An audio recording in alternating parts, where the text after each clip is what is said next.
Welcome to the fourth and final lecture for the clinical psychology course. Whereas the last chapter focused on the general reasons why psychotherapy works, the chapters associated with this lecture start to focus on specific types of interventions. If you remember back to our first lecture, I showed a graph indicating that today, most psychologists identify as either cognitive, behavioral, or some combination of those two. And the percentages that endorse those orientations is only going up. Today, I want to talk first about one article related to research on cognitive behavioral techniques, and then one related to mindfulness, which has become very popular in recent years.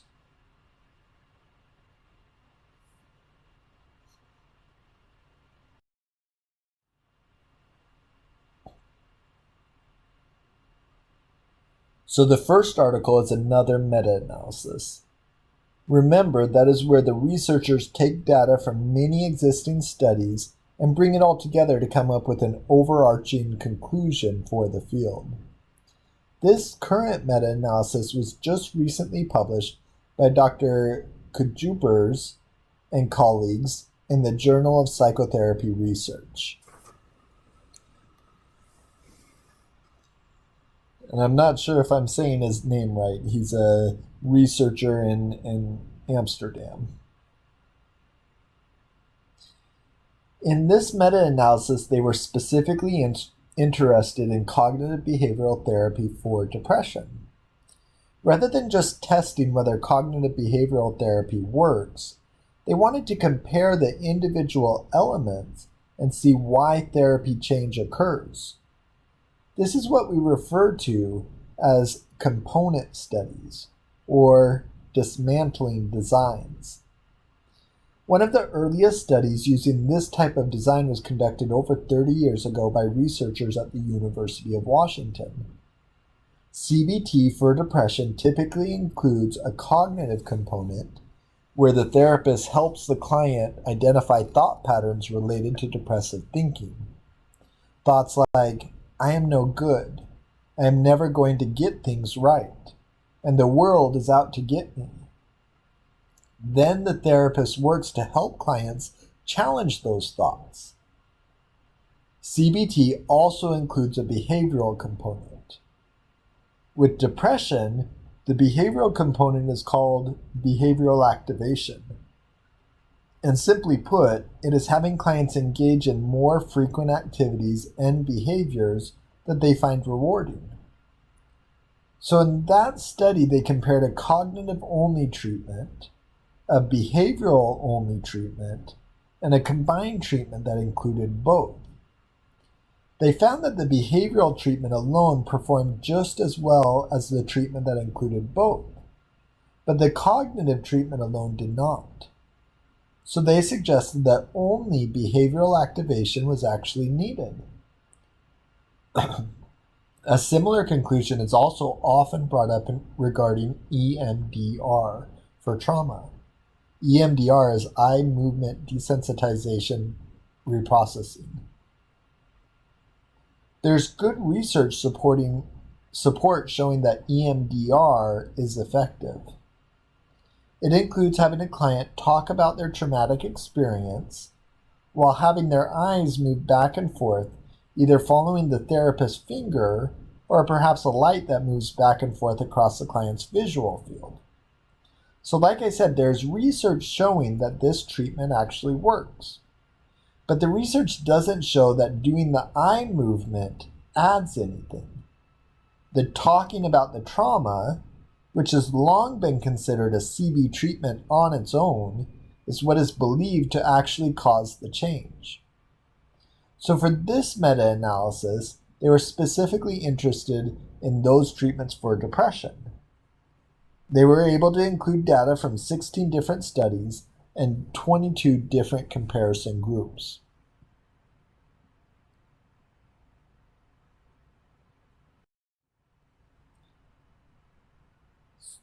You will notice on the figure that the boxes tend to fall on both sides of the middle line, and almost all of them have confidence interval bars that cross over it.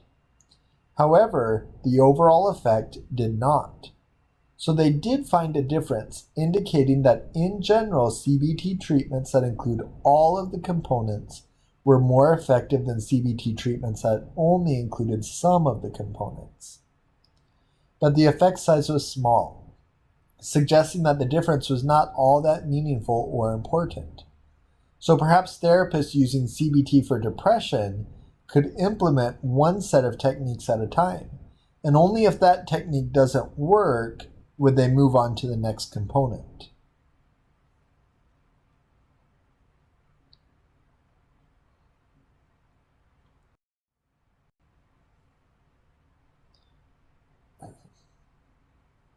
Now, CBT has been around for several decades, and its popularity has remained pretty high.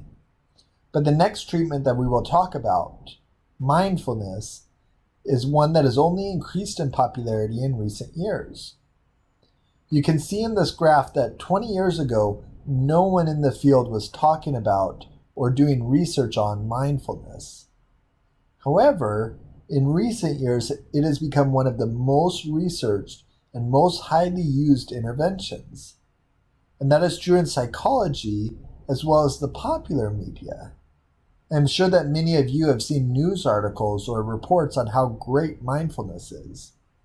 And people claim that it can not only help fix mental health problems, but it can also help cure things like high blood pressure, cancer, and many other physical health concerns. And for this treatment, the research supporting it is really out there.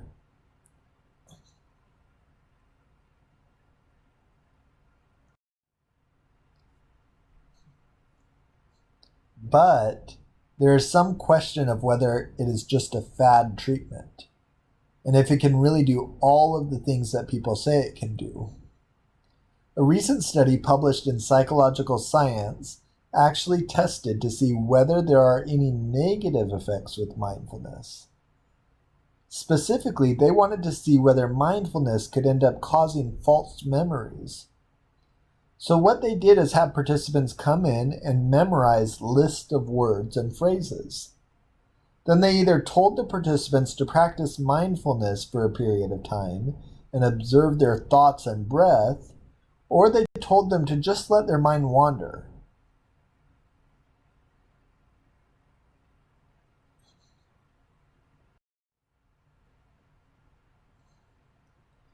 You can see in this table what ended up happening. In the control condition, where their mind could just wander, they were able to recall the same number of words before and after the intervention. However, in the mindfulness condition, participants recalled a greater number of false words that were not on the list after the intervention. Mindfulness is supposed to produce a non-judgmental state, which is often good, but there are times when judgment may be good as well. And the worry is that mindfulness may result in people being less discerning and less able to make critical decisions.